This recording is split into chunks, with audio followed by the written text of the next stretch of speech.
Lucky meeting you here. Now I get to show you all of my new tricks. Ho ho ho! I've got presents for everyone! Some of the presents are punches. Hello, and welcome to Dolphin's Dive, the strategically minded Sentinels of the Multiverse stream hosted by yours truly, Dolphin. Where is it? Handelabra believes in civil rights for everyone and in being as inclusive as possible, so any comments or activity actively working against that goal is not welcome and will not be tolerated. You can follow us at Handelabra on Twitter, Facebook, and YouTube, and Handelabra Games right here on Twitch. You can follow me personally on Twitter at LewDolphin21, and YouTube and Twitch it's just LewDolphin, no digits. Sentinels of the Multiverse is currently available for iOS, Android, and PC Mac and Linux via Steam, and always via good old analog, cardboard, and ink. You can get the game and more info at sentinelsdigital.com. Hello. What's going on here? Slay the Spire. Oh yeah, that's what that is. I have no idea what Slay the Spire is. Yes, so the game we're playing is Santa Guise and Grandpa Legacy and Argent Adept and Prime Warden's Fanatic, as well as Captain Cosmic for some extra power uses. The idea is to spread as many presents as possible. And so, at least immediately, we have two people who can give Santa Guise powers. Argent Adept, if he has it, which he doesn't, could give Santa Guise a power. And Captain Cosmic does have Dynamic Siphons, which can give Santa Guise powers. We're going to have lots of presents. And with lots of presents comes lots of punches. And I'm playing against Trickster Kismet. I thought about doing advanced, but I decided against that. But what do we have? We have Santa Guise with a let me see that in 3 retcons, which is great. We can destroy all the jinxes if we want. But if we play 3 retcons, Guise has a funny line. I'm not gonna spoil it, but Grandpa Legacy has Heroic Interception, Legacy Ring, and 2 Thox. Argent Adept has Musaragni's Harp, Polyphoric Flare, Scherzo of Frost and Flame, and Syncopated Onslaught. Prime Warden's Fanatic has Divine Focus, Divine Sacrifice, Holy Nova, and Smite the Transgressor. And Captain Cosmic has a Cosmic Crest, 2 Dynamic Siphons, and a Wounding Buffer under the pear tree. Alrighty! What's happening? Legacy has the Legacy Ring. Someone's getting a shaky arm. Reduce damage dealt by that hero by 1. Argent Adept isn't a damage dealer. Right, Nepygros? Argent Adept is a weak heart. Imminent Destruction deals damage. I don't care. I'm doing Santa Guise. Hapless Strike is a lucky card, so she deals damage to all, and to all good night. And regains HP, but she's at max. And then 5 damage there. Alright, so I'm gonna go ahead and play 3 retcons just so we can hear this, and this is actually something I found out myself. I don't think I'm going to actually play 3 retcons, but I'm going to play 3 retcons. You listening? Really playing fast and loose with the time stream there, pal. I think that was a little quieter. Yay! Yay! Let's hear that again.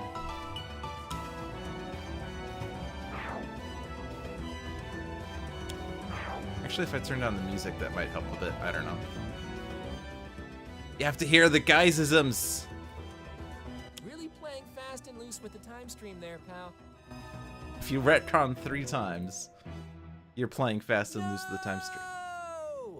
No! Alright, let's not do that though. Because I don't think I necessarily need to worry about it. Weak heart, whenever that hero uses a power, Kismet deals that hero 1 psychic. That we can get rid of. Shaky arm, reduce damage dealt by that hero by 1. That's okay, but the problem is, if there are no Jinx cards in play, the top card of the villain deck is played. We sort of want to leave 1 Jinx out so that she doesn't play extra cards. So we can certainly get rid of Weak Heart, because that certainly is going to make Argent Adept less able to use powers. Shaky Arm isn't a concern unless we wanted to use Scherzo of Frost and Flame, which I don't really want to. Let's go ahead and retcon the Weak Heart. And there's no reason to retcon another thing if I want to keep a Jinx out, and I don't want to let me see that, so let's draw something like a look what I found! That is not the one I wanted. Let's actually put presents down and not flip non-existent presents. Yay! Presents! Let me get another, let me see that. Alright, well, I do want that Legacy ring because Legacy actually has 2 powers. We can give 1 power to Guise for the presents. And then we can also control Kismet's deck. And that's kind of important because we don't really want her to play lucky cards. We especially don't want the terrible lucky card. We have a Glass Jaw and 2 Scattered Minds, so that's actually okay. We already know her next 3 card plays. Glass Jaw is currently going next to Primordial's Fanatic, but that will change if she deals herself damage. It will then go on Captain Cosmic, but that's okay. And we have Scattered Mind. Whenever that hero deals damage, their player must discard 1 card. Which, this goes to the most cards in hand, is going to go to Guise. Whenever they deal damage. It's an annoying one. Especially with look what I found. But we could probably live with that. So let's just put Scattered Minds on top. We can get rid of them pretty easily anyway. And if I want Argent Adept to be useful, I should probably put a song out, but Scherzo is useless, so let's Syncopated Onslaught. So who can actually deal damage? Fanatic could deal herself more damage if I use her base power. Not necessarily the best. She could also Holy Nova for more damage, but that will also damage the talisman. Captain Cosmic isn't immediately dealing damage. Legacy does have Thok, so that's something to consider. And of course, Guise with look what I found. So do I want to put this on Fanatic? She'll deal herself 1 extra point of damage. Holy Nova will do 1 extra point. I don't know if that is necessarily worth it. So Legacy's definitely 1. And we'll put it on Guise. Guise is the star of the show, after all. Guise and the 4 other heroes. Title of this game. Hey, Bullner, how are you doing?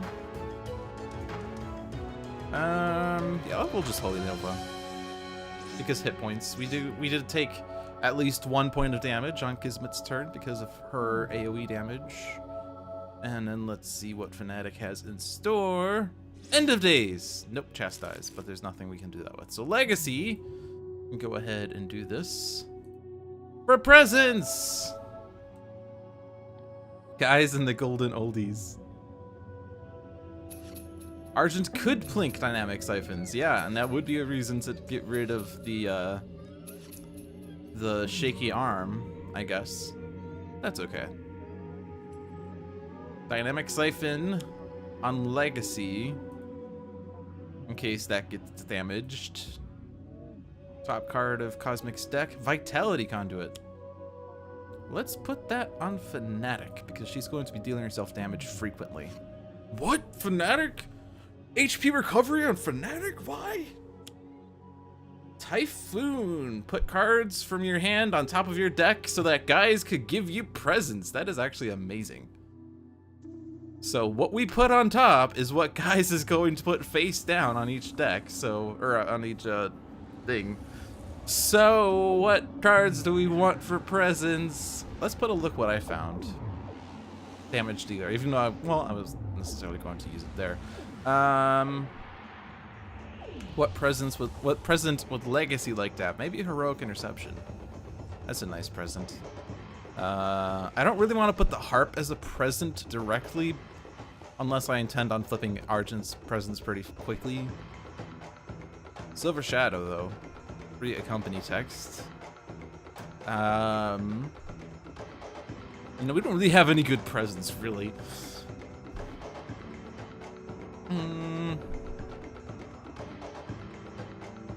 Maybe get the Divine Focus out as a present. And maybe the Autonomous Blade. Oh no, the Scattered Mind! Whatever shall we do? Alright. Let's go ahead and retcon something.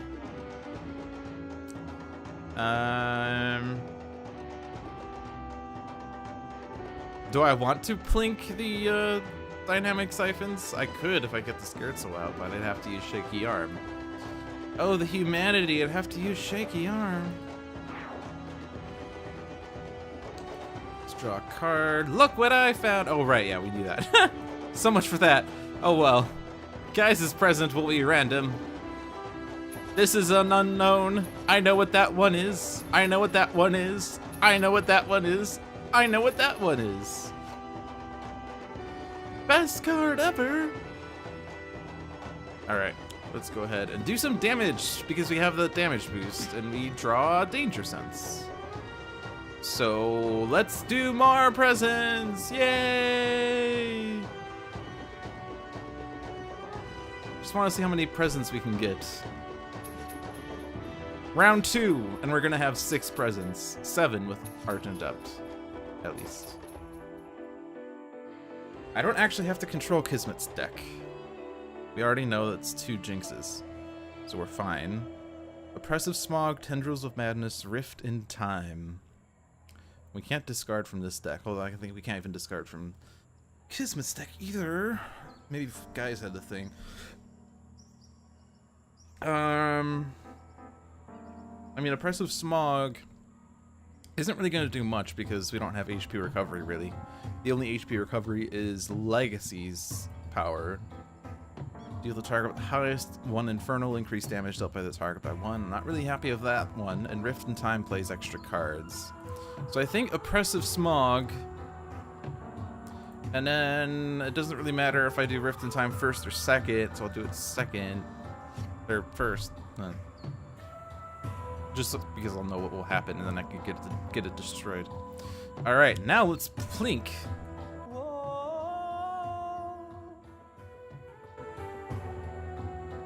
Plink the siphon. Oops. Whoop, no. For presents!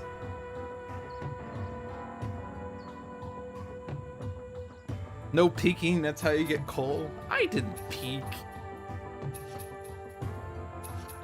I just wrapped my own present and I put it under the tree. There's no law that says I can't do that.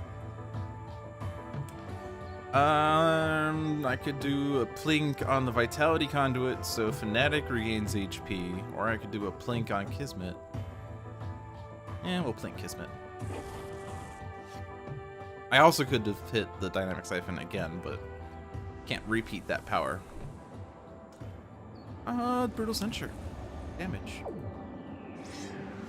Draw Smite the Transgressor. Wrathful Retribution. Alright, well. Not too happy with this early Wrathful, but it is 8 damage. Maybe if Argent Adept gets his Vernal Sonata, we can get it back. Legacy. Although Guise is at max HP, so it doesn't directly matter. Presents! Ho ho ho ho! 7 presents under the tree.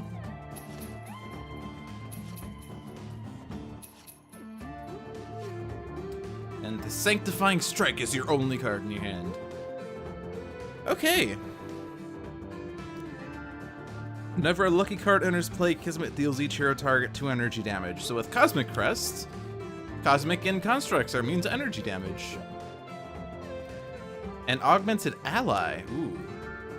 This is perfect on Guise because he can discard a card to use one of his base powers, and then on his power use the other one.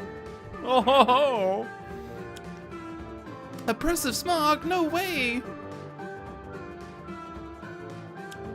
Scattered Mind, no way!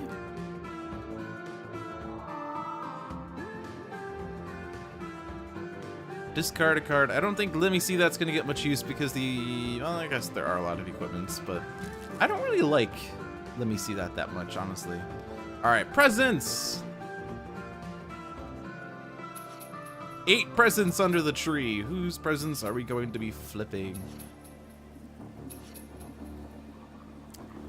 All right, we have 2 scattered minds is a problem. Whenever that hero deals damage, must discard a card. So I think I'm going to get rid of one of those, at least. Actually, I could get rid of Oppressive Smock, but we can get rid of that easily anyway.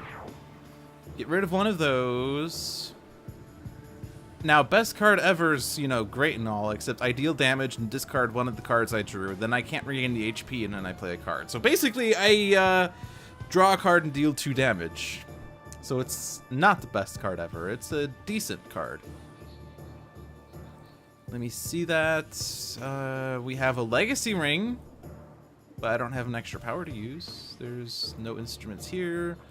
Nothing here. Argent needs the most setup. I was thinking that. We can get him a lot of songs and then have a lot of things going on. I think I'm just going to be boring and draw more cards. I can do that too. Nice. Alright. So, Argent Adept is getting 8 presents on round 3. We're getting Instrumental Conjuration. The deck has 4 cards, so we're going to search the deck. And these are not presents that are under the tree. So the astute observer might realize that the Lyra is actually a present. Fun fact. So I'm going to put Zoo's Bell. So that was the first card. Second card is... What? The Lyra? That was a present? No way! Arcane Cadence. Which is going to affect what present gets put face down. And Vernal Sonata, except Oppressive Smog, so I don't actually want to play that, but we can put that in hand. Let's put Arcane Cadence on top. Drum on bottom, Flare in the trash, and conjure another instrument. One cannot have too many instruments. Let's get the drum. And then you have it. Draw us a dissonant. Third card? Fourth card? Third card? Activate and accompany. The only one is Syncopated Onslaught, so I guess I'm dealing damage. Do I want to hit Dynamic Siphon? I don't think I do. Because I can't use Guise powers right now, because I've already used them all. Does another hero want to use a power?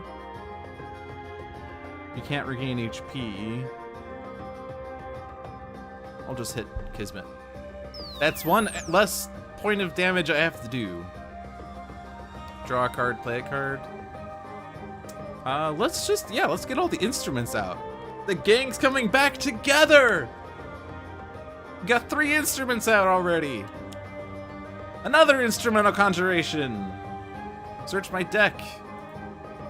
Let's get the horn out. 4 instruments are out. Inventive Preparation. Alacritus Subdominant. Alright, we're getting very well set up. Counterpoint Bulwark. And that's it. So we still have not seen the Inspiring Supertonic, so we can't really chain all of these well enough. But we have 1, 2, 3, 4, 5 of the 6 instruments out. So that's fun.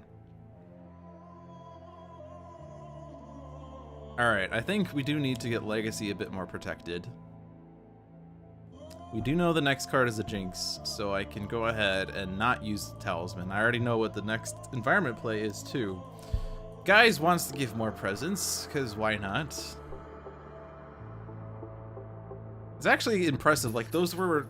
Other than not having the Inspiring Supertonic, that was a pretty good collection of presents for Argent Adept. He didn't get like whatchamacallit.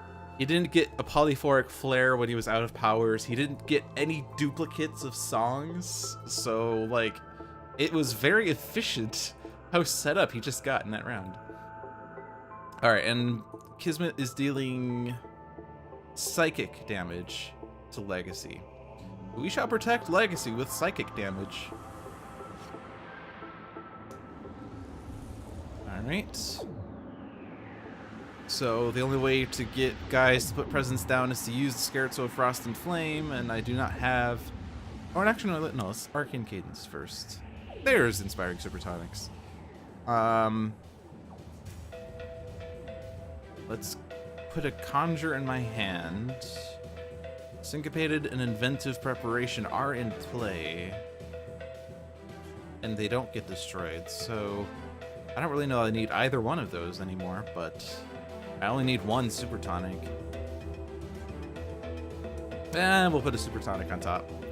One of those in the trash, one of them on the bottom of my deck, not in that order. And now Argent Adept can do Lyra Harp shenanigans. Argent Adept is finally getting in the game of whose turn is it anyway. So I don't really need to bounce off of Legacy because Oppressive Smog is in the way. I could plink the Dynamic Siphon still, though. Which would let me use... So I could do that with the Scherzo, so I could use the drum or the horn. I could also use that with the accompany of the Onslaught, which means I could use the bell.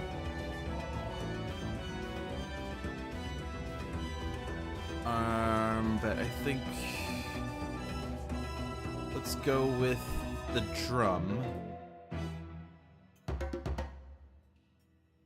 So do I want to play lots of cards? Do I want to draw lots of cards? Fanatic has the Sanctifying Strike, so that's probably okay. Legacy could lead from the front out, though. And then you have it. And then link the Dynamic Siphon so that guys could put presents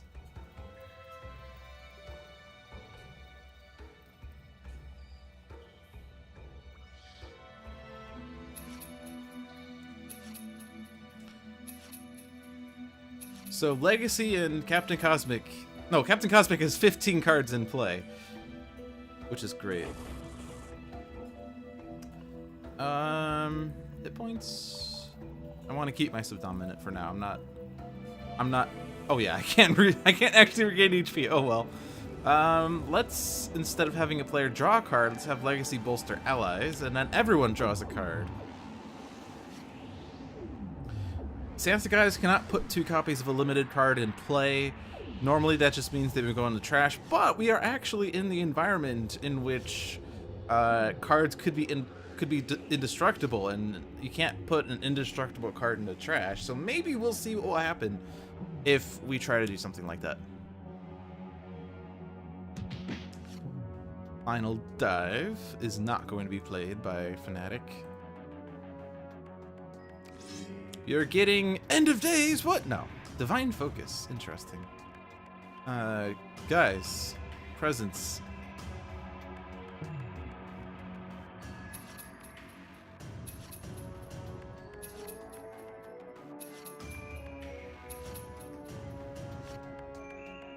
Zealous Offense. So I can discard cards.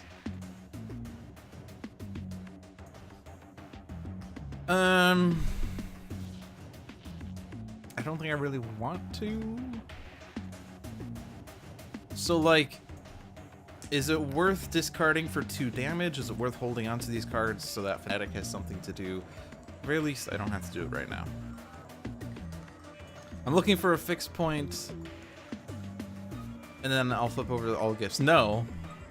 If I get a fixed point and then I flip over a limited card, it doesn't get put into play.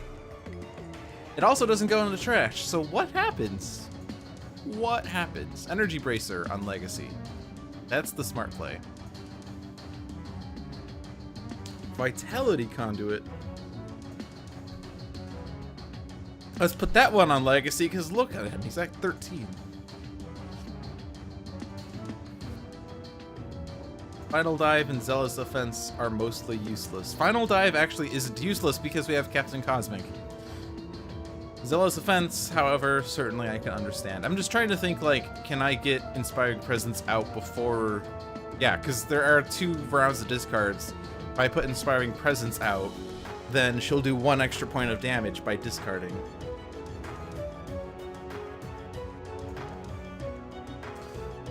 So, someone wants to discard a card, though. Look at all these cards. Do we have a Sadistic Dissonant in play? We don't. We do have a Counterpoint Bulwark, so we can discard that. Actually, I should have discarded the Harp and then conjured it so I can draw a card. Oh well. Let's keep this. Now, it's not going to be a surprise shopping trip because we know it's Rift in Time followed by Tendrils of Madness because of what Legacy controlled. Damage dealt by Kismet is increased by 1, but the psychic damage will still bounce off. And Glassjaw we knew was coming out.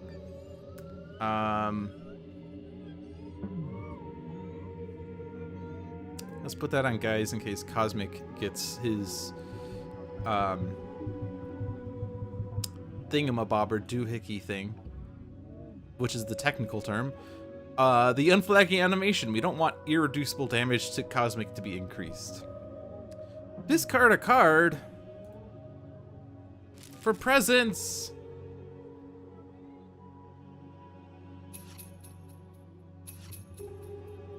We're getting like 4 presents per round now.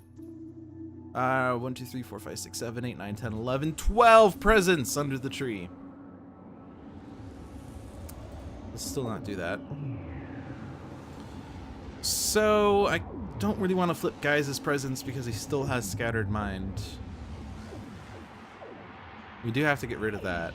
Unfortunately, of all the presents that Argent Adept got, none of them destroy ongoing cards. And Fanatic does have Consecrated Ground, but that doesn't help me right now. I think we're gonna flip Legacies.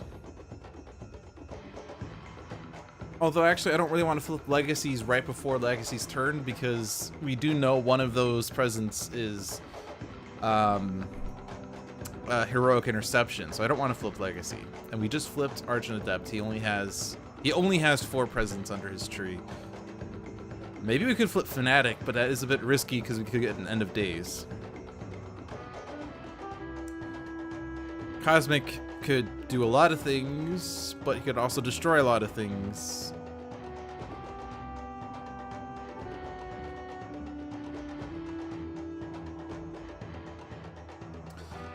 So what do I do?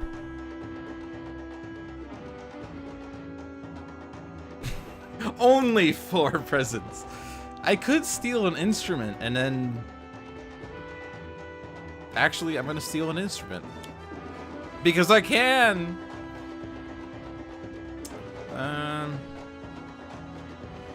Steal the Lyra. And I'll use the Lyra. Blong, blong, blong, blong, blong.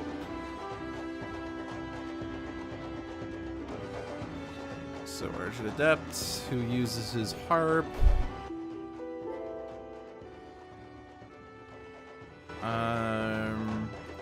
Power. Legacy.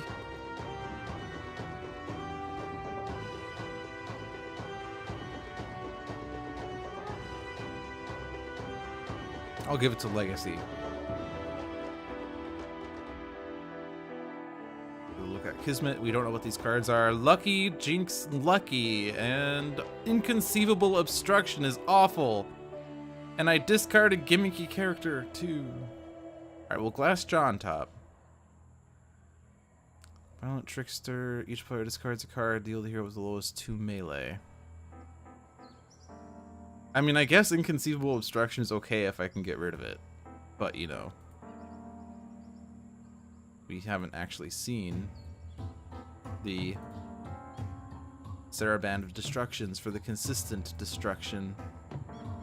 What does she do whenever Lucky enters play? Deal each hero target 2 energy and regain 5 HP. Well, this can actually hit a construct, which is okay. Of course, she's going to deal damage. She's going to do her energy damage across the board and then regain 5 HP, but Violent Trickster, and then we'll deal with the inconceivable obstruction down the way, down the road. Down the road.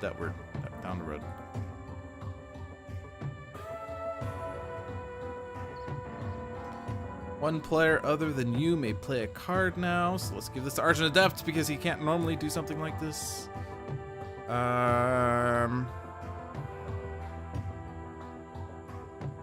Vernal Sonata to control the presence.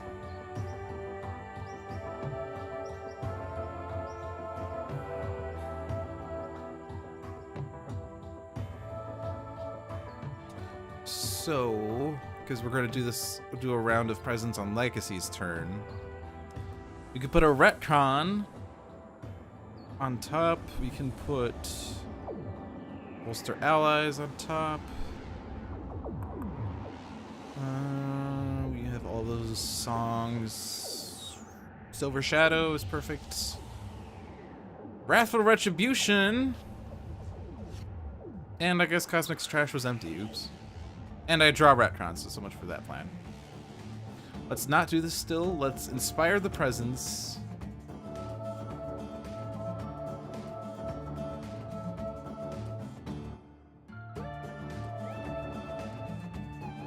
She can kill the End of Days herself unless she puts 2 End of Days in play.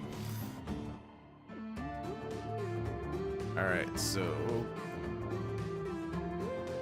Actually, now that Argent Adept is set up, and actually I think I should have done this in the last round too, but I forgot that I could do this. So do this to Argent Adept because of Harp and Lyra. Not Drum. Drum is not the one.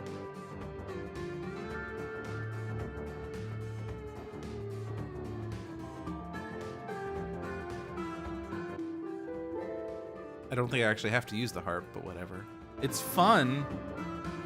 Argent Adept, and then... Oh, yeah, I can actually use the Lyra, because let me see that! So actually... do this again. And I could have actually started with Guise, because he has the Harp. Or he has the Lyra. But that's okay. Guise... Lyra... Super Tonic, Guise. I think I'm gonna go flip presence on Legacy. There's the Heroic Interception. Fortitude. Fortitude is limited. Another Heroic Interception. Okay. Another Fortitude. Flying Smash.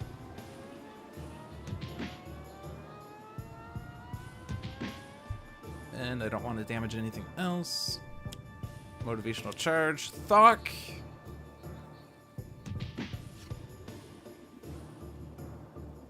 And then Flying Smash. Get rid of the Tendrils of Madness. Perfect.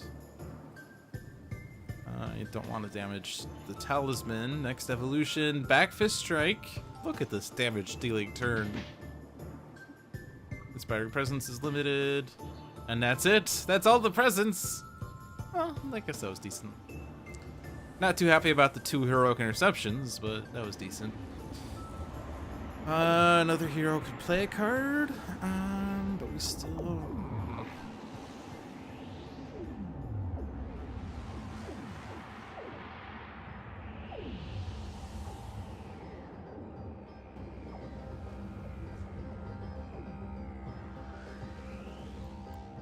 Let's do this on Cosmic for Destructive Response. And then we'll flip Cosmic's Presence.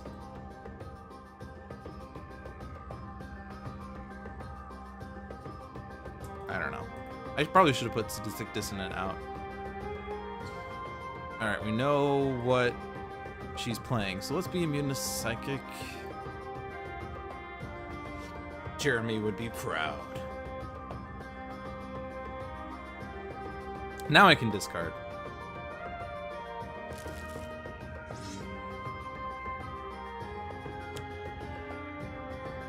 Alright, so Harp. Oops. Harp into Lyra. Blong dong dong blong clong. And then Guise flips over presents on Cosmic. Cosmic weapon. Give that to Fanatic, I guess. Harsh offense. Got one construct out of that. Sustained influence. Autonomous blade. Let's do this on Fanatic because she's dealing damage on this turn, or next turn. Energy bracer on legs.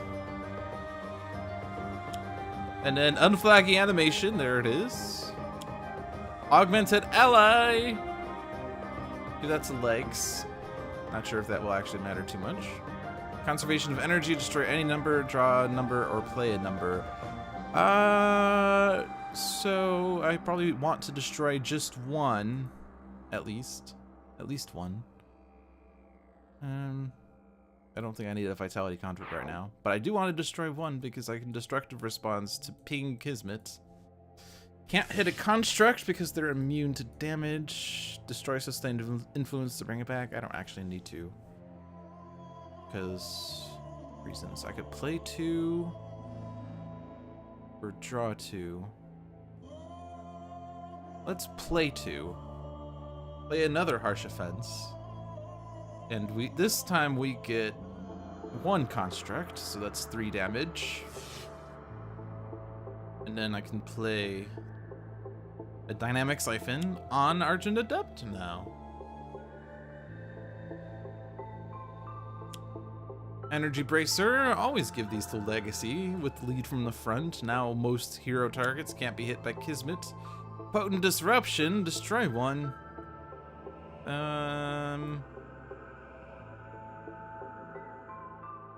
Who needs Vitality Conduits now? 6 damage. Another Sustained Influence. Another Potent Disruption.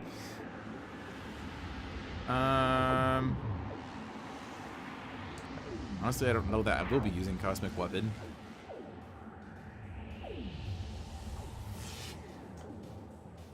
And that is the presence. So let's play another card that does something like Thok.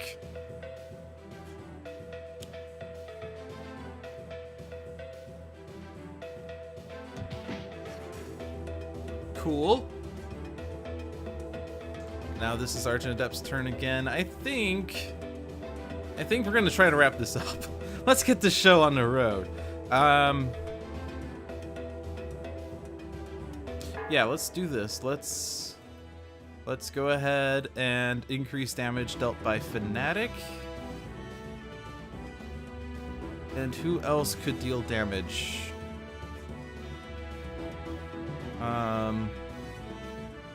Let's give it to Legacy. And then Lacertus Abdomen's getting destroyed, so I might as well use a power. Such as Idasar's Horn. To activate the Scared Soul of Frost and Flame. To ping Kismet. Is there a Dynamic Siphon thing I can do? No, I can't. They're immune to damage, so hit Kismet twice. And then use a power. Only... Well, I guess I could perform Vocalize. No, we'll do this. So that I can do the Syncopated Onslaught again.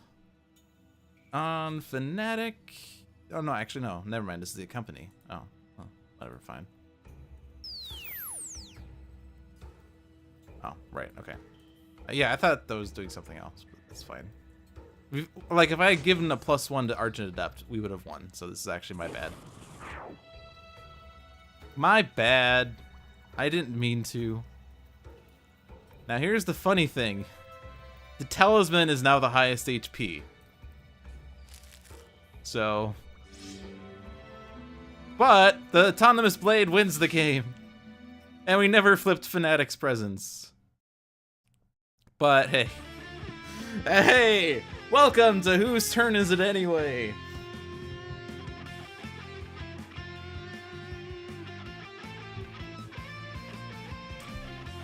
That wasn't a tricky game, was it? It didn't even last too long. That was like 4 rounds. We still managed... we still managed to get everyone super set up because of all the presents. Alright.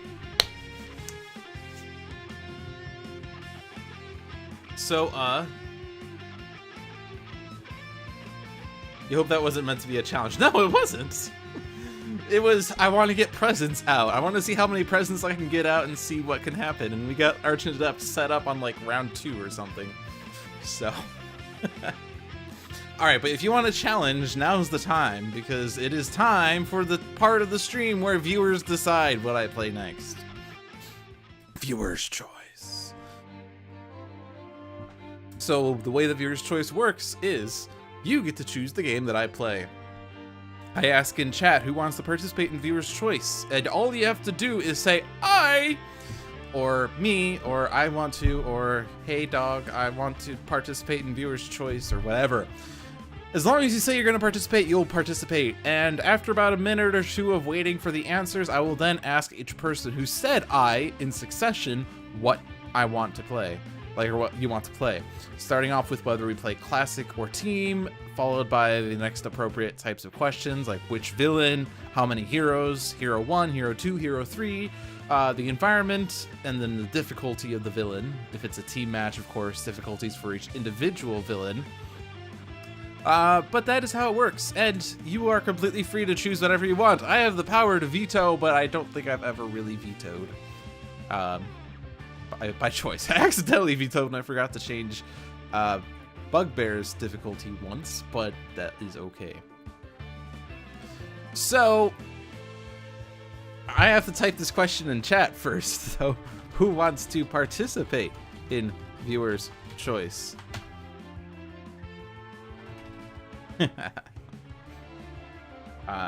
Just so that there is...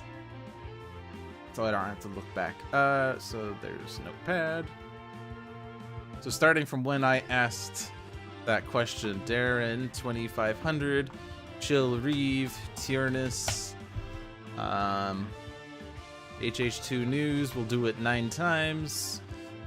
I didn't say anything about once I type this in chat. Oh, fair enough. I do mean to say once I type it in chat. Generally, I ask in chat. That's how I've done it.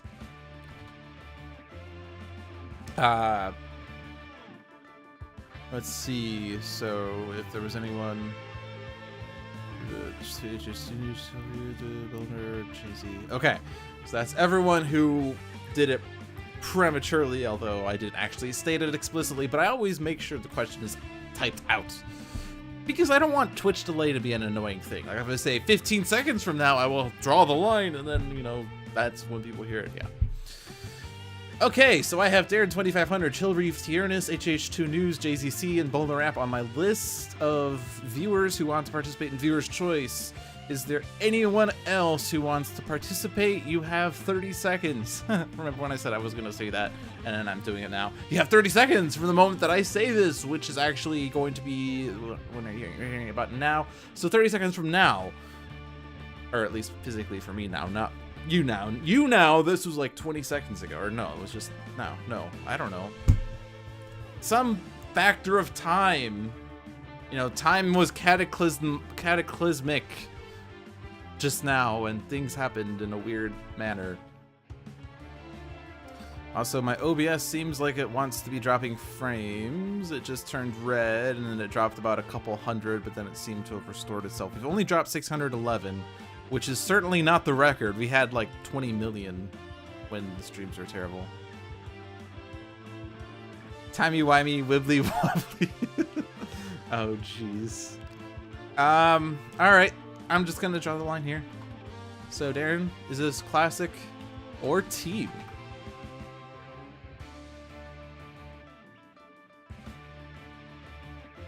We're playing team! We're playing team! Which means that the next question to Chill Reeve is 3, 4, or 5 villains and heroes. And while we're waiting on that, Tyrannus, choose villain number 1. And then HH2 News, choose hero number 1. JZC, choose hero number 2. We're with 5 things. That's a lot of choices. Vulnerap, choose, where are we? Oh, actually I screwed that up, whatever. Villain number 2. We did villain 1, hero 1. Should have been villain 2, hero 2, but we'll do hero 2, villain 2. So now Darren, choose villain number 3. Chillreef, choose hero number 3. Tyrannus, choose villain number 4. You get to choose another villain, Tyrannus. HH2 News, choose hero number 4. Actually, I guess this means that we're gonna just be cyclic here.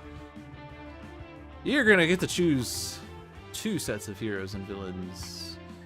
And then, who is this? Vulnerap, choose hero number 5. And then Darren chooses the environment. And I'm just gonna wait a bit for us to catch up before we ask about the difficulties. You can choose the variants at the moment. The difficulties will depend on what villains get chosen. So we have 5, and then that was the only other thing. Fright Train, that is villain number 1. So Fright Train is on the team. HH2 News was choosing hero 1, which was Unity.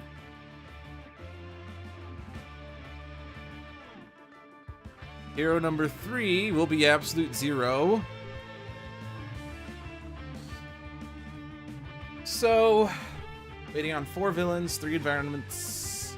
3 environments and 1 hero. Yes, we're playing in 3 environments today.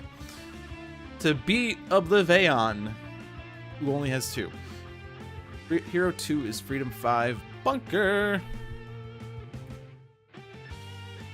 Villain 5 is Misinformation. That is not misinformation. That is misinformation. HH2 News. Hero 4 is Chrono.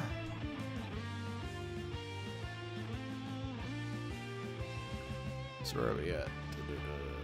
Villain 3 is Baron Blade. And Misinfo was 5, so we move that back. Environment is the final Wasteland. Oh, things are gonna get removed from the game, maybe. Villain 2, Plague-Rat. Villain 4, Operative. Hero 5, Base Tachyon. So those are the 5 villains, those are the 5 heroes. Fright Train, Plague-Rat, Baron Blade, Operative, Misinformation versus Unity, Freedom 5 Bunker, Absolute Zero, Chrono-Ranger, Tachyon in the final Wasteland. So now is the difficulty question. We left off with Darren, so Chillreef, choose Fright Train's difficulty, and Tyrannus, choose Plague-Rat's difficulty. And HH2 News, choose Baron Blade's difficulty. JZC, choose Operative's difficulty. And then Vulnerap, choose Misinformation's difficulty. So, Fright Train shall be normal. So, damage dealt by Fright Train is not getting increased by another 1. And damage is not getting redirected to Fright Train. The others are up in the air. So is Plague-Rat going to have damage to non-villain targets be irreducible? Is Baron Blade going to have damage dealt to device cards reduced by 2 and then furthermore immune to villain damage? Is the Operative, when reduced to 0 or fewer HP, instead restored to 10 HP? Or are damage dealt by hero targets reduced by 1? Plague-Rat cannot be challenged, unfortunately.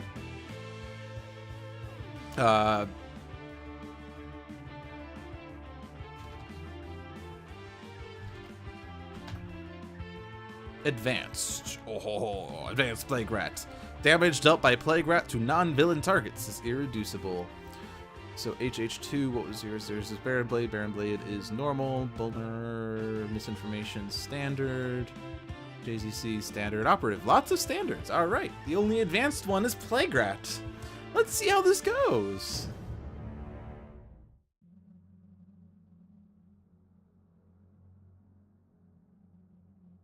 All aboard! The freight trains are coming. Bad guys? Oh no! Looks like it's time to make some friends. That is probably not what Unity sounds like, but whatever. All right, Unity has Champion Bot, Construction Pylon, Inspired Repair, and Volatile Parts. 305 Bunker has Adhesive Foam Grenade, Gatling Gun, Maintenance Unit, and Recharge Mode. Absolute Zero has Frostbound Drain, Isothermic Transducer, Modular Realignment, and Null Point Calibration Unit. Chrono-Ranger has Hunter and Hunted, Jim's Hat, and Just Doing My Job twice. And Tachyon has 2 HUD goggles, a Hypersonic Assault, which is great, and a Quick Insight. So, lots of cards are coming out. We have to pay attention to what's going out for some of these. Engine of Destruction always comes out. Reaver Corp Analyst, when Plaguerat's dealt damage, he plays a card. Damage dealt by Plaguerat to hero targets is increased by 1. Genetically fused physique is fixed. Displacing Teleporter is random. Iota Practitioner is fixed. And then Misinformation Heroes Unallied. And Internal Collapse. Interesting. Visionary is not active in this game, so Major Flay is not making villain ongoing cards indestructible. Which, against Misinformation, could be interesting. Let's not do Nemesis damage, please. And that is Fright Train's turn.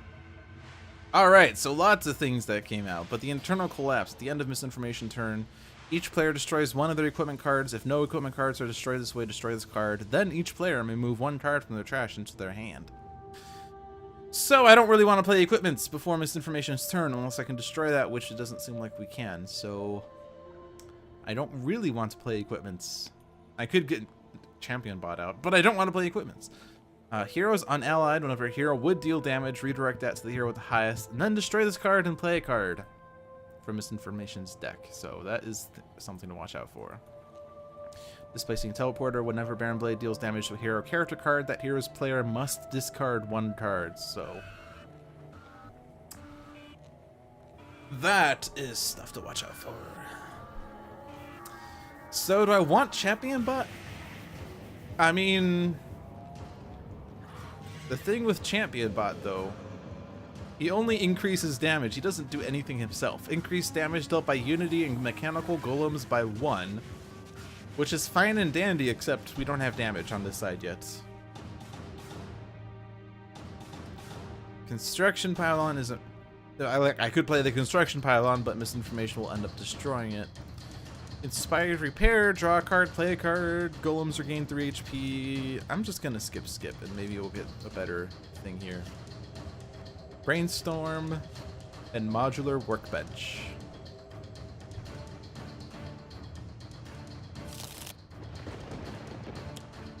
Let loose. So the Revo Corp Neutralizer is gone and deals the hero with the highest 5 minus the number of handlers. Let's give that to Bunker. Bunker can take it. Unfortunately, well, I guess this is okay. He's gonna do lots of damage to things. Extra damage to Fright Train because of his ongoing card. Revo Corp Analyst down to 1. So, like with 3 and 5 Bunker, I would like to get Gatling Gun out so that he can deal damage on his turn as well as use his base power. His base power is pretty good. Like you wouldn't really want to use another power of Bunkers unless you had a good reason to, or you have turret mode. But, you know, Misinformation is going to destroy stuff, so I don't actually want to play Gatling Gun. Yeah, because Internal Collapse only destroys itself if no equipment cards are destroyed this way. So we want to avoid playing equipment cards on the other turns as much as it will stink. I could stop the environment from playing something, I guess.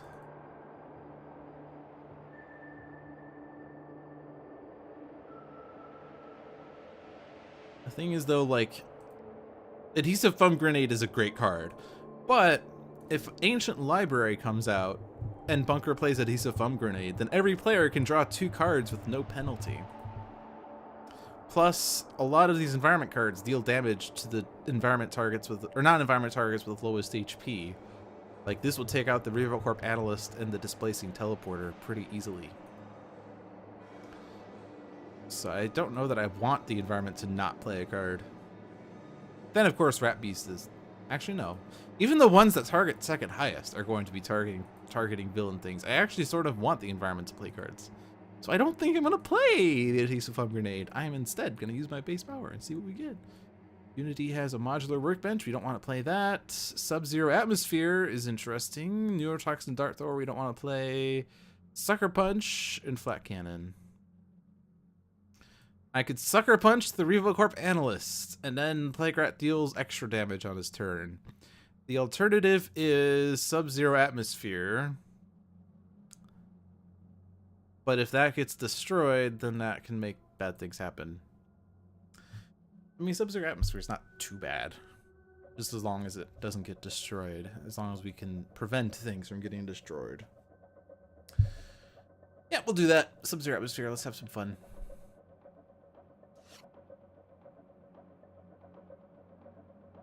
So now Baron Blade does damage at the start of his turn. Bunker has to discard a card. Oh no.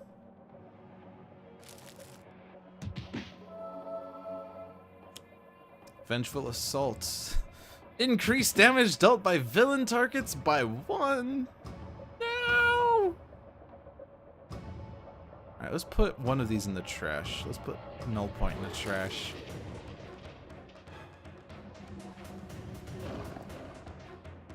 And I don't want to play a card, and I don't want to use a power.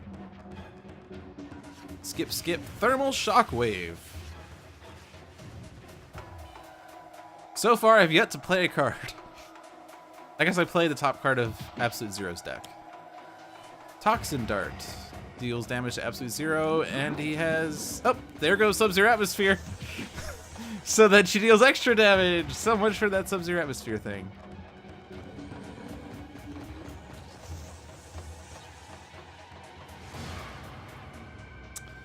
Okay. I'm gonna just do my job. I like just doing my job. I would like to combo this with Jim's hat, but I can't. I'm gonna get rid of modular workbench. I don't anticipate using flat cannon with this bunker. Taking quite a bit of damage. I'm gonna keep the Horfire. I don't anticipate being able to use Hunter and Hunted that well. I'm gonna ditch a HUD Goggles.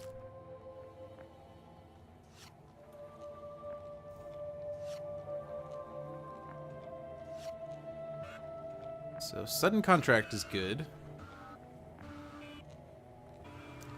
And let's throw damage. Oh right, Heroes and Allied. We do have to use this up. So this was the perfect time to use that. Green Grocer, and Guise is not in place. That's fine. And... yeah, I think we need to get rid of Plague Rat because he's going to hurt us too much. Oh, nope. Whatever, I can't undo that. I could undo it, but that'd be cheating. That hero's player must either discard 2 cards or destroy one of their equipment cards. Arrgh. Alright, Tachyon has to play Hypersonic Assault, by the way. Especially with all the damage increase on the villain side.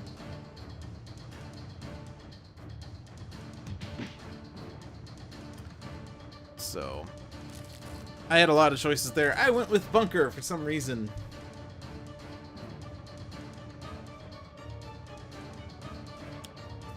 Focused Insanity. Hero target with the highest deals itself 3 psyche. If that target is a hero character card, that hero's player discards their hand, shuffles their trash into their deck, and draws 4 cards. I don't want Tachyon to do this because I want that Hypersonic Assault. I don't want Chrono-Ranger to take this because we just got him a lot of nice cards. I don't want Unity. I guess Unity actually can take it. Whatever. Maybe she'll get a better hand. Not too happy with that, but... Cryobot, Platform Bot, Powered Shockwave, that's good. Turret Bot. So we lost the Construction Pylon and the other equipment cards. We have 3 Golems. I don't think the bottom of our decks are going to be that useful to know in this game. Each player may move 1 card from their trash into their hand. Okay. So that's decent. I would like to have the Gatling gun. Null Point I can get into play with the Isothermic Transducer, so I think I'll take the Frostbound Drain once I'm set up.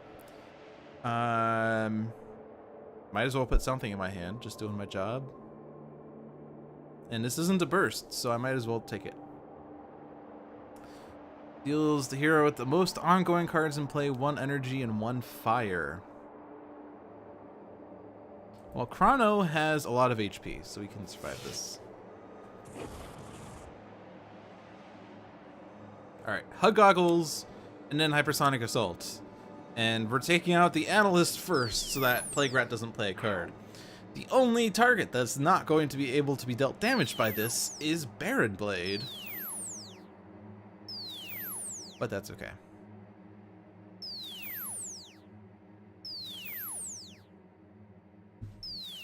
So this at least helps mitigate that Vengeful Assault damage boost. Rapid Recon, pushing the limits. I want that.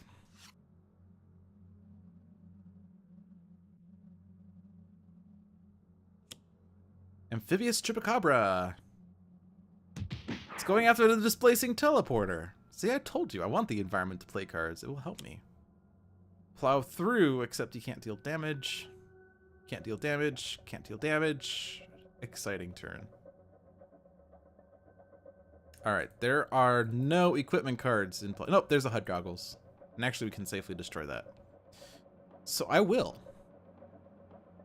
I want to keep the Powered Shockwave. Maybe we'll make it last a round. Or we'll keep, like, Cryobot in play for a round. And then I can Powered Shockwave and deal damage to everything. Cryobot can deal damage to lots of things. Way more than Turret Bot. Deal damage. Unity has to discard 2 cards. Urgh. Turret Bot and Volatile Parts.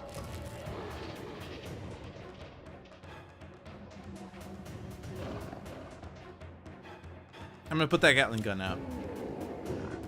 Now let's see, what cards do we have this time? Unity has a Brainstorm, Absolute Zero has Focused Apertures, Chrono-Ranger, Eye on the Prize, Tachyon, Accelerated Assault, and Gatling gun. I sort of want that Focused Apertures,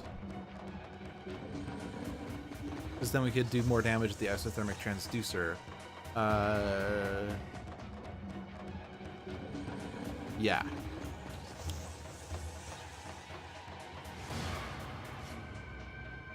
And I can put the Gatling gun in the Gatling gun. Damage dealt by villain cards is no longer being increased by 1. Omni Blade.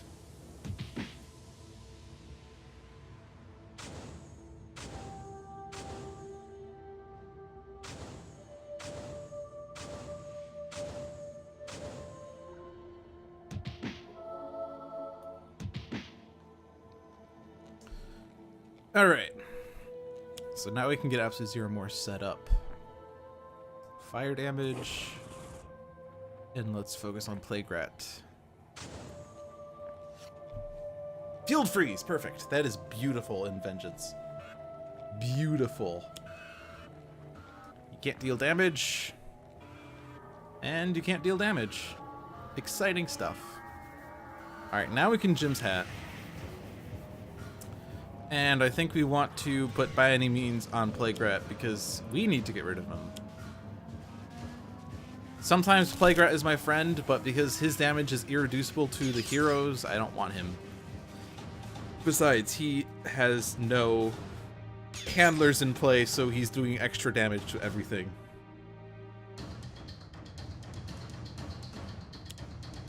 Memory loss. You can't deal the damage, but we all have to either discard a card or destroy one of our cards. Alright, Power Shockwave has to stay in play. There goes my adhesive foam grenade. No! Or fire. Chrono, you're discarding a card. You can lose your job. That's fine. No, I don't want to lose cookies. I'll keep pushing the limits. I want to keep Quick Insight to draw more stuff and get burst in the trash.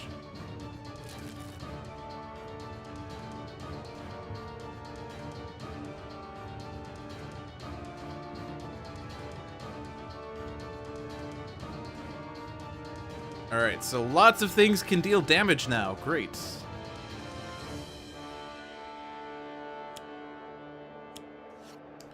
Fleet of Foot. I want to keep that one. Supersonic Response we can ditch. Fleet of Foot. I want to keep that one. No! This is not what I wanted. Not like this. Nimble Strike we can ditch. Blinding Speed is good. HUD Goggles. Okay, there we go. There's the third HUD Goggles. Third and last. Or no, wait, no. It's the second HUD Goggles. No. No, it's the third, isn't it? Yeah, it's the third. I found all the HUD Goggles. Now I can't lose any more HUD Goggles. Alright, Major Flay. 2 lightning damage. Most ongoing cards, 1 and 1. Let's go with the one that's highest, or the one that goes against the most ongoing cards, so we can make sure the people who are highest are okay. Plow through. Okay. Cryoubot is doing damage to lots of things.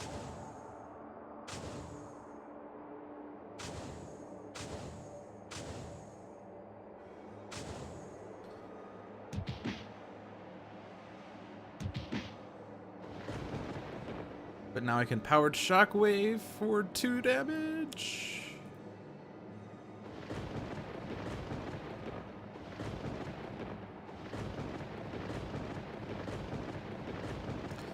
And I don't have any bots in hand, so I can't use my power. Unless I wanted to destroy something for free. For nothing, rather. Seek and Destroy. Why do you keep seeking and destroying? That's like the only card you've played this entire game. Either discard 2 cards or destroy one of your equipment cards. We can have Chrono discard cards.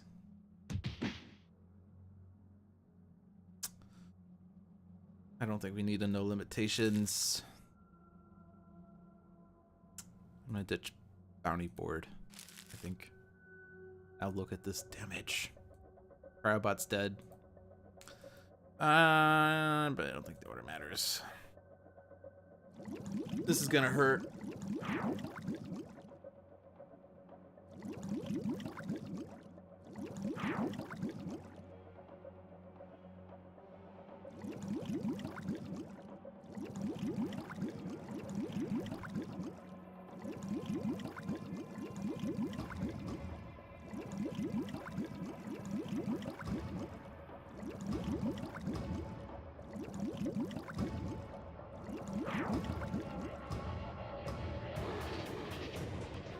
So my Gatling gun can at least go off once.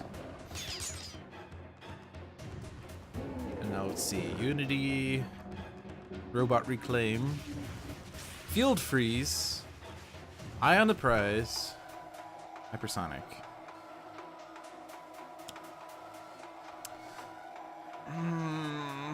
That Supersonic's gonna get discarded. Not discarded, but it'll be put on the bottom of my deck by the time it gets Tachyon's turn. But if I play it now, it's only going to work on Operative, basically, because Baron Blade has his ongoing stuff. I can at least Field Freeze away Engine of Destruction, Genetically Fused Physique, and Iodo Practitioner. I mean, I have that. I have a Field Freeze in my hand, but I could also just play it now. And then I could play a different card on his turn.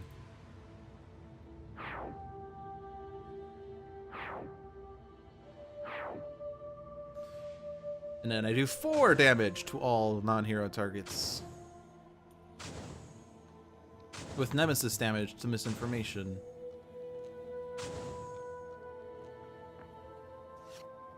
Turret mode.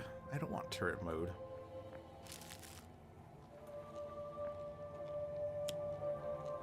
Vengeful Assault!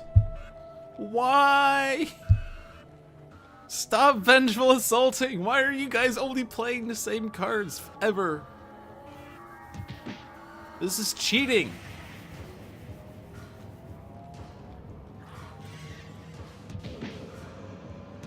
At least you're doing more damage to yourself. That's what you get. Alright, let's realign so I can get some HP recovery of some sort.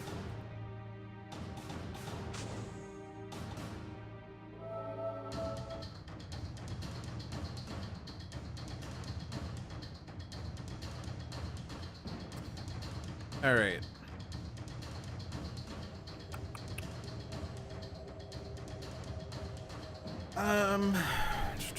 If I do myself 1 fire, I can do 2 cold. Or I could just regain 2 cold.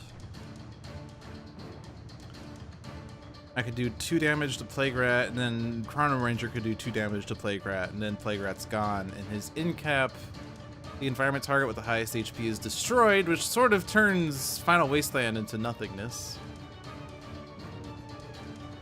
But at least we're not getting that super damage every round. The next thing I would like to target is Baron Blade because he's an annoying pest. Or Misinformation because her in-cap is pretty nice. If I could do Nemesis damage to Misinformation. And that'd be 3 damage.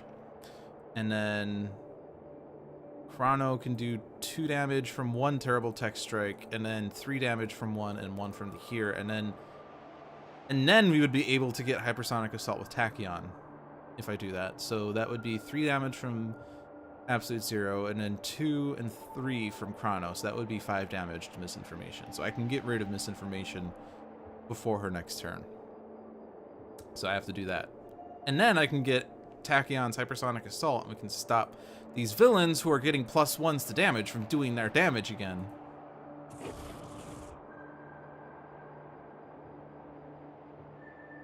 Oh yeah, this is actually more damage to Plague Rat.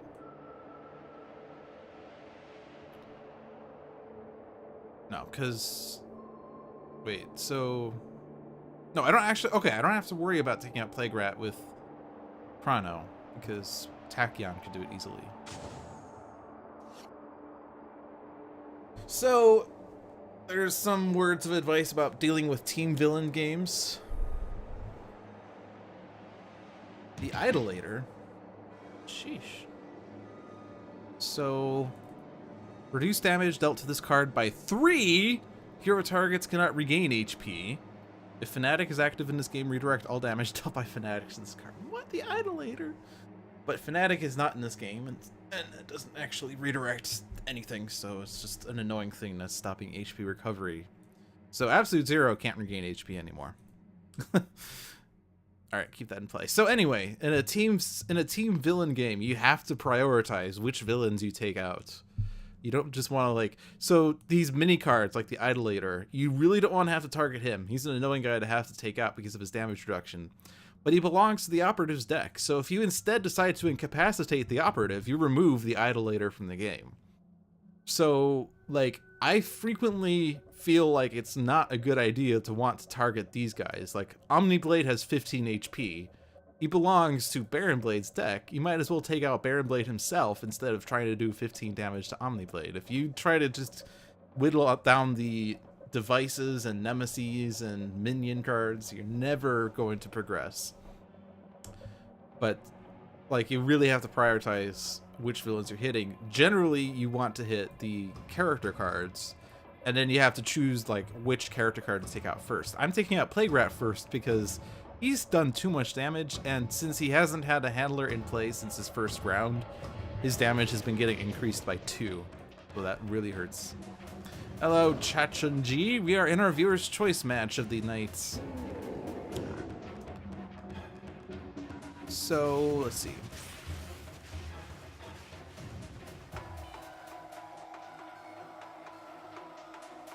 I can easily do enough damage to Misinformation here. I need to do this on this round. Plague Rat will be getting some sort of damage from Tachyon. I'm not really in a rush to get rid of him though, because I mean, especially with Hypersonic Assault, I don't have to worry about taking out Plague Rat immediately. The second one will take out Misinfo. Yeah, so I might as well do like a ping here.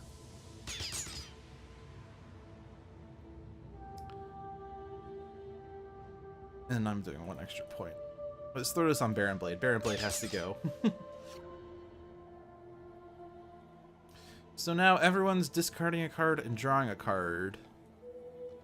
So Scrap Metal's getting discarded. We get Robot Reclaim instead. Bunker has no cards to discard, but he can still draw a card. I don't anticipate using Glacial Structure. I don't think we can really afford another just doing my job. Displaced Armory is great. Discard a Burst. We have no ongoings in play, and we have a Field Freeze still, so I can safely get rid of that one. And I get the Hypersonic Assault. Perfect. So let's go ahead and do this damage. Tachyon's actually doing really well with hit points. Go get the HUD Goggles. Well, Fleet of Foot. I should have done Fleet of Foot and then HUD Goggles, but it doesn't actually matter because I'm playing Hypersonic Assault anyway.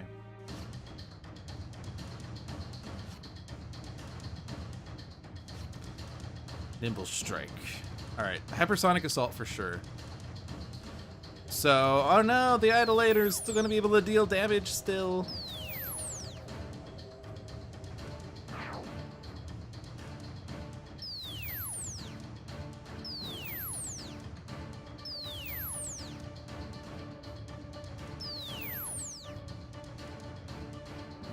And we might as well Nimble Strike. Yeah, we want to get rid of Baron Blade. I mean, he lost his ongoing cards. We will be doing himself damage, although I did actually Hypersonic Assault him. But he could, like, you know, incapacitate himself. But Baron Blade just can keep having other villains play cards or increase their damage. Like, he's probably played all of the increased damage cards, but still. Horrid Skunk Ape is doing damage to everything. Honestly, I think I'm doing fine. Like, we have gotten them a little under control. Crackjaw Crew. Thankfully, the Sentinels are not in this game. Increased damage dealt by this card by 1 for each active member of the Sentinels. That is awful!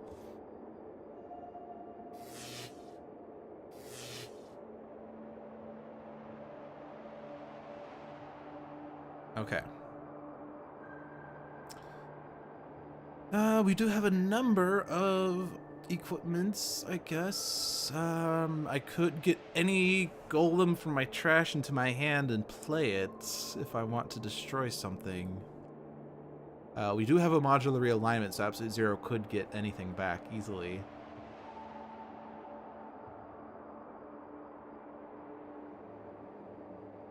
Displaced Armory. I could get Jim's hat back too, but...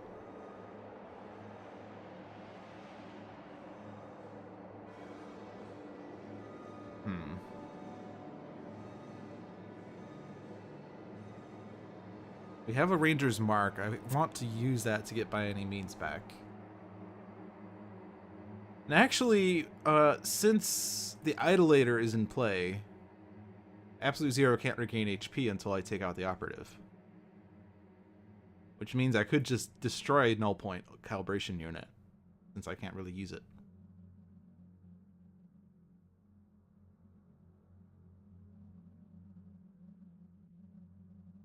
Is that worth? I could put Cryobot out, and then Horrid Skunk Ape hits Cryobot, and Cryobot hits all the villains for an extra point of damage. I'll do that. And I'll only put Cryobot on top. Compensating for the terrible draws I've had with Unity. We're circumventing the terrible draws now. We're, you know. I did destroy the right one, right? Flash Forge. See, now I can discard Inspired Repair and get any card I want. Yes, this. Just want to double check that I destroyed the right thing. Okay, I did. This is Nemesis damage to Fright Train. Do I want to do that? What is Fright Train's thing? Here with the highest deals himself 2 toxic.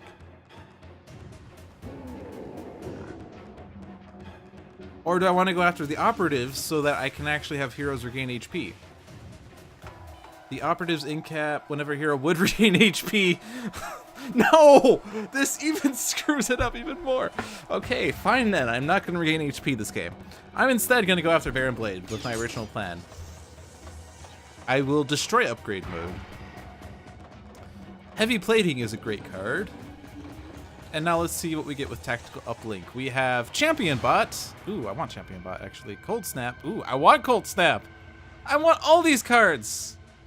Look at these cards. And Upgrade Mode, sure. Okay.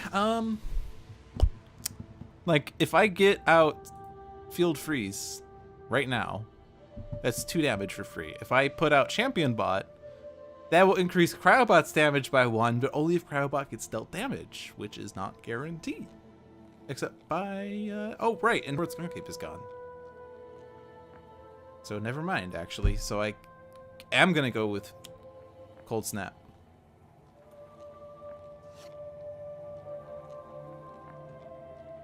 Oh, and I have to discard 1 for this.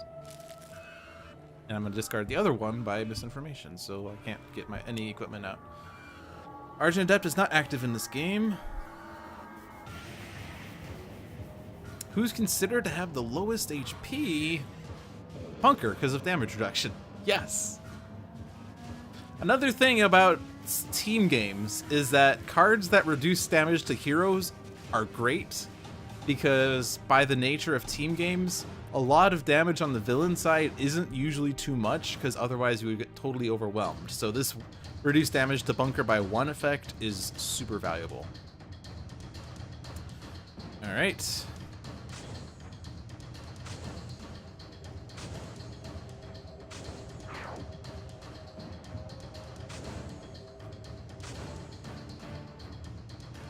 And AoE damage is super valuable too. I have dealt 12 cold damage this turn, so Thermal Shockwave is out.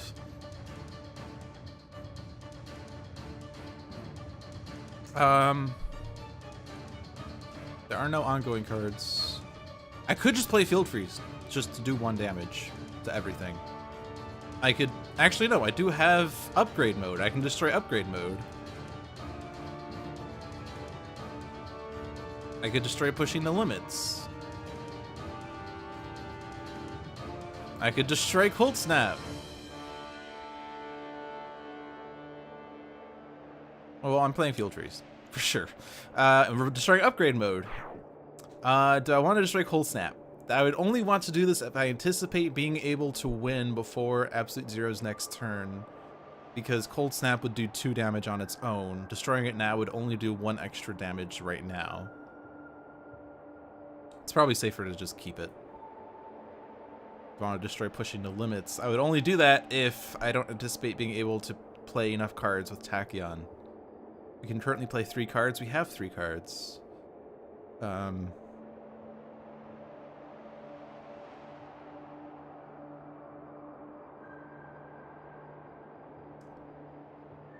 But Accelerated Assault's going to do 1 point of damage by itself. Research Grant would only benefit if Tachyon gets another turn. Synaptic Interruption is certainly good. Yeah, I'll destroy Pushing the Limits. Keep the Cold Snap.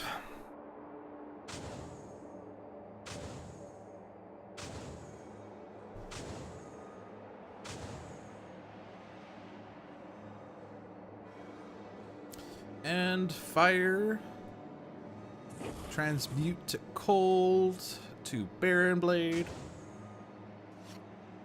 Thermal Shockwave.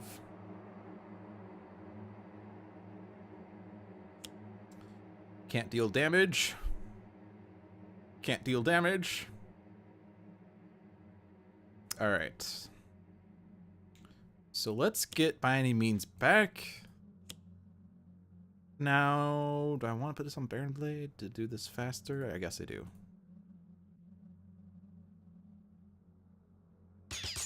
I might as well iron the prize. Displaced Armory number 2.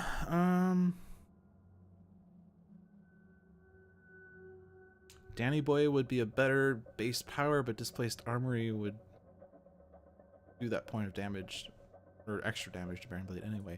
What equipment cards? We have Compounded Bow. Actually, Compounded Bow is great. And that would take out Baron Blade for sure.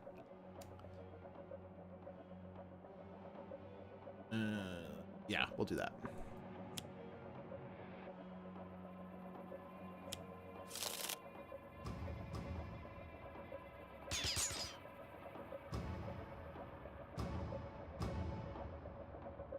And we shall smite him with infernal damage. 2 to go. Sudden contract. So now, Flash Forge is great, except I don't have cards for it. And I get Champion Bot, which I knew was there. We get Auxiliary Power Source, okay. We can lose one of those Thermal Shockwaves to get Focused Apertures. I can always Displaced Armory for one of those, just doing my job. Discard a Burst. Right, I forgot we're discarding for this. Discard a Burst. I don't anticipate being dealt too much damage. Let's keep the Accelerated Assault and get the Nimble Strike.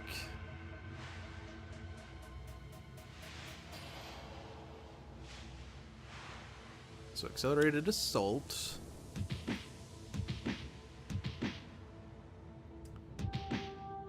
And then Nimble Strike.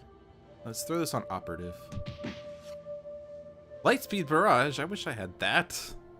I wish I had that this entire time. Yeah. Another Lightspeed Barrage. Where were these? Where were these guys before? All right. If we get Tachyon's turn, we can win the game for sure.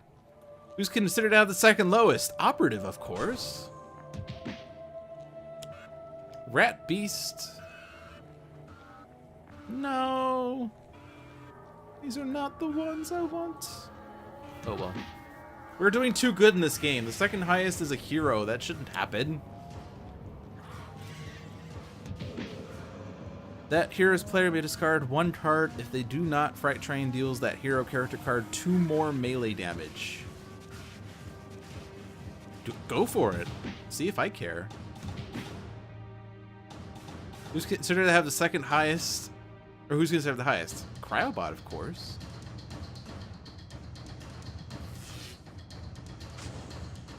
You don't know what you just did? Alright, we just have to take out Fright Train and we win. That's all we have to do is take out Fright Train.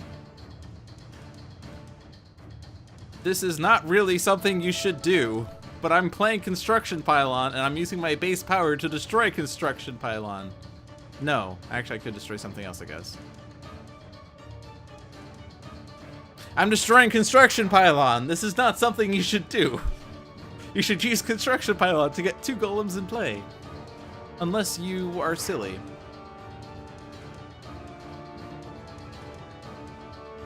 Alright, we have to take out Fright Train. Might as well play that. Let's see. Unity has Robot Reclaim. Absolute Zero has Onboard Module. That's delicious. Eye on the Prize. That's delicious. Sucker Punch. But Fright Train has 4.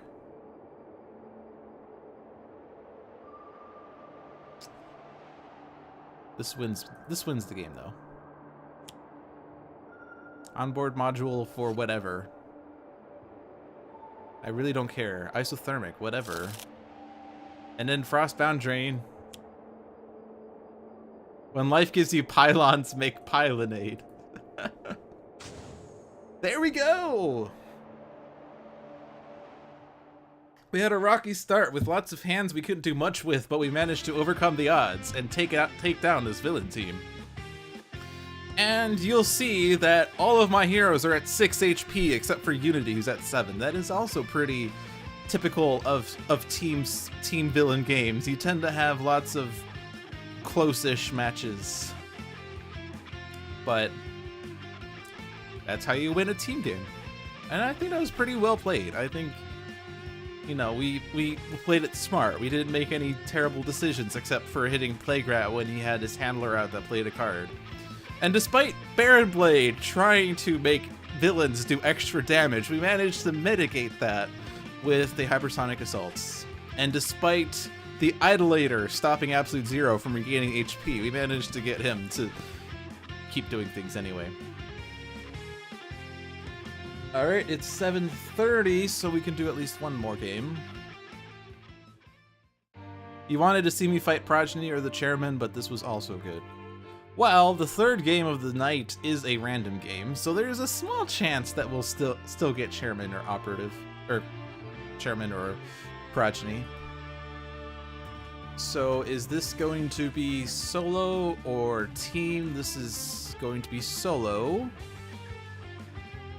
So we go solo and we hit random once and we get Mad Bomber Blade, so much for that. Against Darkwatch Expatriette, Fugue State Parse, Prime Warden's Argent Adept, and Prime Warden's Tempest in Court of Blood. And the difficulty is going to be standard. Okay. I think we're going to finish off with a not challenging game. I mean, it could be challenging. If the top of Baron Blade's deck is all targets, this is going to be an awful game.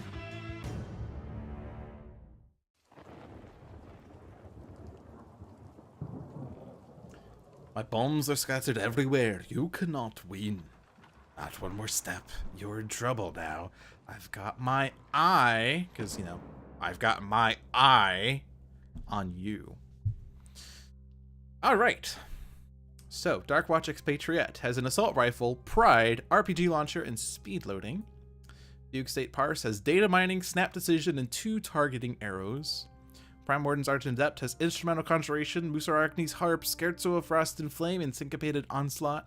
Prime Warden's Tempest has Genebound Shackles, Localized Hurricane, Reclaim from the Deep, and Shielding Winds. So we have some good starts here, unlike the last game.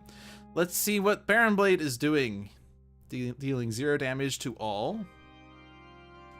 And then, Devious Disruption. It's actually perfect to start with because there's nothing in play. And it's also not a target, so it's not getting put underneath him. So he wasn't really that devious after all, was he? Alright, let's go ham. Games against Baron Blade are great if you like dealing damage, because you have to deal damage fast. So, in the spirit of dealing damage fast, I shall targeting arrow Baron Blade. Because we need to get him flipped before he gets super built up.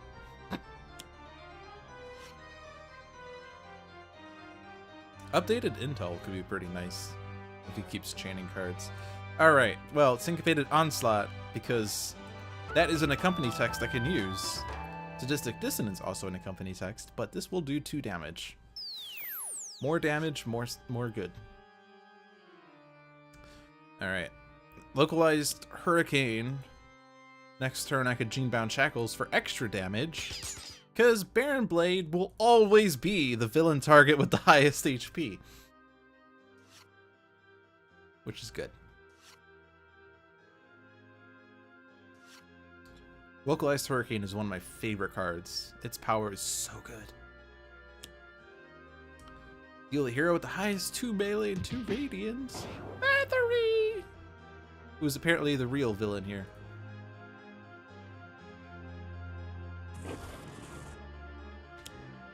Backlash Field. Still not a target, but now he retaliates.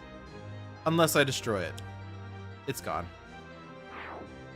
So he still has 0 cards underneath him.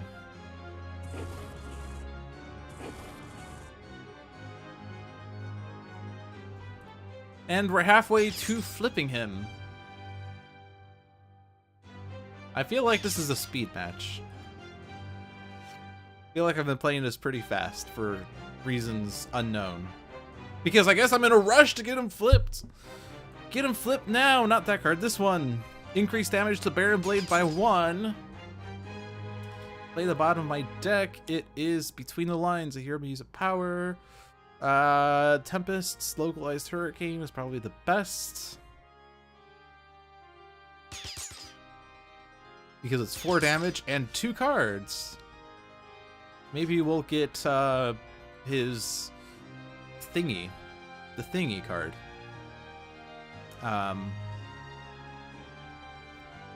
Which one is it? Vicious Cyclone. If we get his Vicious Cyclone with Genebound Shackles, that's going to be super great. Inspiring Super Tonic, and then play another random card. Arcane Cadence is great. Vernal Sonata, I guess. Let's...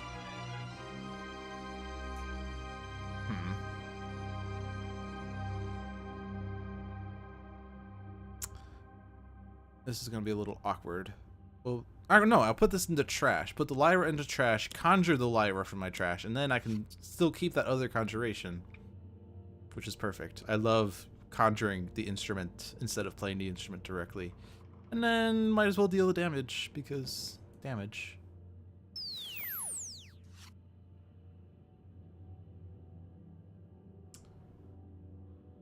So if I play Genebound Shackles now, he doesn't flip. I would only do 6 damage to him. If I Ball Lightning as my only other damage dealer, if I Ball Lightning, I won't destroy ongoing cards, but I will get him flipped.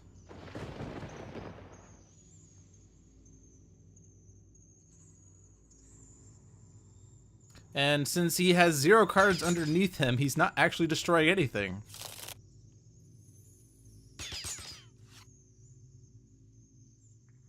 It's hilarious that trashing Argent's instruments is often actually a decent play. That's actually, yeah, pretty good. Like, he just sets his instrument in the trash can just to pull it out later. Non-vampire targets cannot regain HP. Increase infernal damage by 1. What was the other one? Targets cannot deal radiant damage. Right. Okay. No radiant damage for you.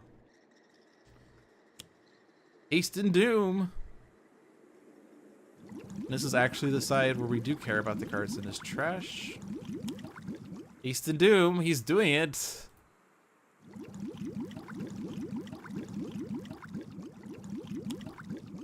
Flesh Repair Nanites, except you can't regain HP and you're at max HP anyway, you idiot. Mad Scientist indeed, the Maniacal Death Ray Wielder. He is maniacal, but he is not a scientist. Well, he is a scientist. He's a terrible scientist. Alright, so now that we've gotten him flipped, you don't have to worry too much. He is only dealing the hero with the highest X energy, where X is the number of cards in the villain trash. So he's currently dealing 3 energy. Whenever a villain enters play, or villain target enters play, it's destroyed. So he just keeps building his trash. But that's all he does. Like, if he plays a target, he just destroys it. That's all he does. So I don't have to rush too hard now. We got him past his front side. His front side could get pretty terrible pretty quickly. So what do I want to do here? I want to blow up the Unhallowed Halls? I don't think I actually do, because if he plays another Flesh Repair Nanites, and he does have at least 1, right? What? No? He only has 1? He only has 1 Flesh Repair Nanites? Really? I did not know that. Wait. He has 4 Haste and Dooms, but he has only 1 Flesh Repair Nanites? Okay.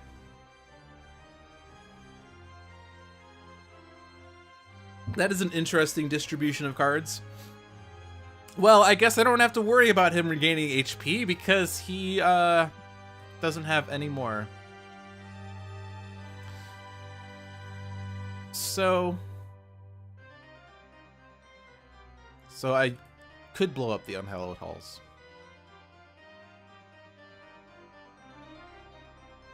I mean, I could also put guns out, but I don't have an unload. Speed loading, but I don't have any ammo. Hair trigger reflexes only for the environment. I don't know if that's necessarily the best play. I'll just put a gun out. And we'll keep assault rifling. I guess I could have played RPG Launcher to get another +1 on Baron Blade before that effect expires, but that's okay. Alright, let's get the snap decision so that we can have guaranteed discards on Parse's turn. Buffer Overflow. Actually, Buffer Overflow is great. I can use that to avoid a Devious Disruption now. Alright, so the harp. And now I can do Inspiring Supertonic Shenanigans.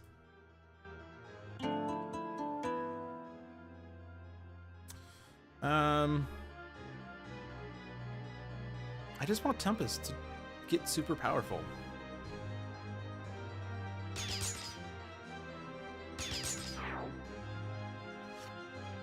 Into the Stratosphere.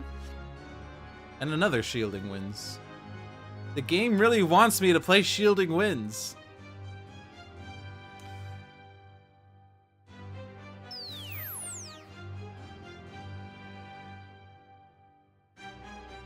Oh, right. That's okay. I don't care to rewind for that sadistic dissonance. Into the Stratosphere is your favorite card just because of the implication. Away with you! It's a really great card because it not only gets rid of a card that's in play, but it also like postpones the villain's next card play. So it doesn't actually get rid of a card, it just temporarily does so, but it does slow the villain down. Hunter Philippe.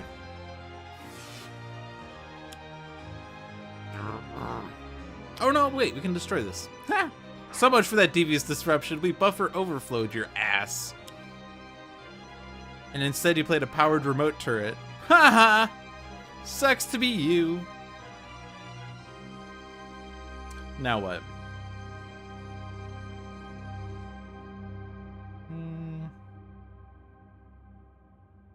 I could put the ammo out now. Make him do less damage. Sure, why not? And I don't need to hit Hunter Philippe, so I'll just use Pride.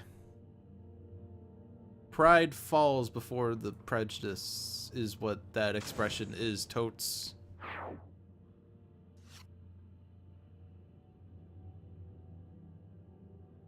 Alright, discard something to play a card.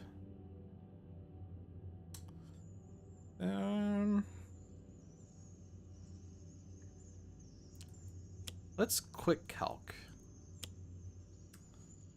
Quick calc. Integral of x is x squared over 2. Yes, I did it.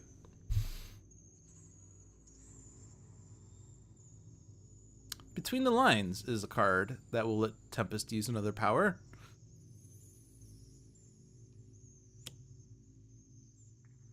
And maybe, just maybe, we'll get that, that thingamabobber doohickey localized hurricane into the Stratosphere. No. How about Tempest? You play the bottom of your deck. Vicious Cyclone! Aha! There it is. We found you.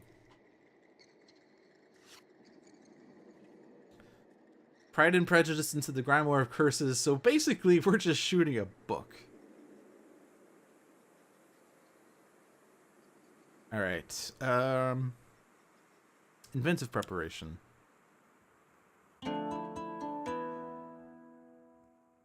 Adept. And then Tempest. Tempest is about to unleash a world of pain here.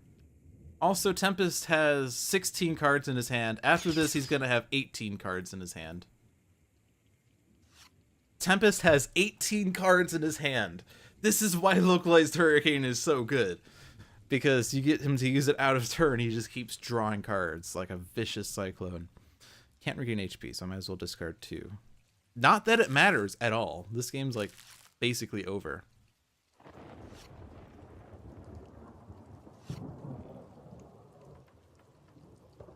And another player may play a card like Tempest. You don't have Lightning Slash somehow. The only damage dealer you actually have, other than Electrical Storm, which will act at the start of your turn, is Into the Stratosphere, which does 2. But that's not gonna win the game, is it? Let's put the Electrical Storm out. So we got the Vicious Cyclone and the Electrical Storm out before your next turn, and they will act immediately. All right. Doesn't really matter. You just did 9 damage. How does that make you feel? Okay, you just did 12 damage. How does that make you feel? I mean, it really doesn't matter, because Localized Hurricane wins it, but Into the Stratosphere wins it faster. So, that was the Tempest show, everyone. And that was probably the easiest game of Mad Bomber Blade ever. He didn't really do anything. He didn't get any targets underneath his card. He failed at that. He sucked so bad at being a Mad Bomber Blade. Alright, well, I am going to call it a night at this point. Although, like, it's technically quarter till. But I'm going to go ahead and call it. Thanks for watching, everyone. I hope you enjoyed this stream. I hope you enjoy my streams in general. I hope you enjoy Dolphin's Dive in general. I hope you enjoy Sentinels of the Multiverse in general. I just hope you enjoy things. Life is too short to get upset and get your socks in a bunch. But anyway, I hope you enjoyed it. If you want to watch more of this kind of content, be sure to give this channel, Handelabra Games, a follow. We have Sentinels Live every Tuesday, Dolphins Dive every Thursday, and Tales from the Archive every Sunday. Sentinels Live is every Tuesday at 7 with Jeremy and John, 2 of the developers from Handelabra, who are responsible for this digital game, which is seen right in front of you. Dolphins Dive every Thursday at 6 is with yours truly, and we discuss Sentinels strategy. And you got to see a lot of nice strategy today, I do have to say. Got to see some great games, like having Santa Guys play a bajillion presents in a round. And Tales from the Archive every Sunday at 7 with Zach, who does storytelling with his games, and isn't necessarily strategic, in fact, often eschews strategy in favor of better storytelling elements in his matches. That said, he is not going to be streaming this Sunday. He is taking a week off, so you'll have to come see him a week and a half from now if you want to see him again. If you like Sentinels of the Multiverse, or if you like it, you probably already have it. If you don't have it already, but you want to get it and you think that it is a good investment, be sure to get it through any avenue that makes sense to you. It is available on paperback cards, or cardboard cards. I don't know what the right expression is, but you can get that through the game's website, or you might be able to find it through other avenues like board game stores and whatnot. If you want to play it digitally, you can get the game on Steam and iOS devices and Android devices as well. In particular, you can get it on some mobile phones, like iPhone. You can play Sentinels on your iPhone. It's so cool. It's really great for when you have to go to the bathroom and you don't know what to do with your life, so you just instead play Sentinels on the toilet for like 20 minutes. It's the greatest thing ever since sliced bread, literally. Although I don't think they ever sliced bread in the toilet, so that's probably not a good analogy. Anyway, I don't think I have anything else to point out. The One Deck Dungeon Early Access is coming out soon. So if you backed the One Deck Dungeon Kickstarter through Handelabra, you should be getting information on that soon. So that's exciting.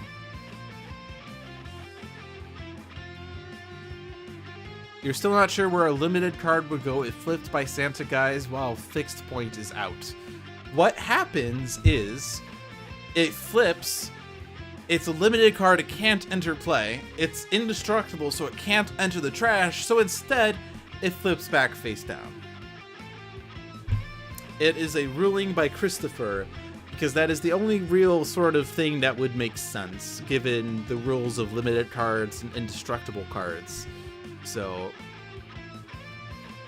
that's what happens, is it flips back face down. Yeah, and there is also a note in the game. It says, let's ask Christopher. He says flip it face down. We didn't get to see that. We could have seen that, but we didn't get to see that.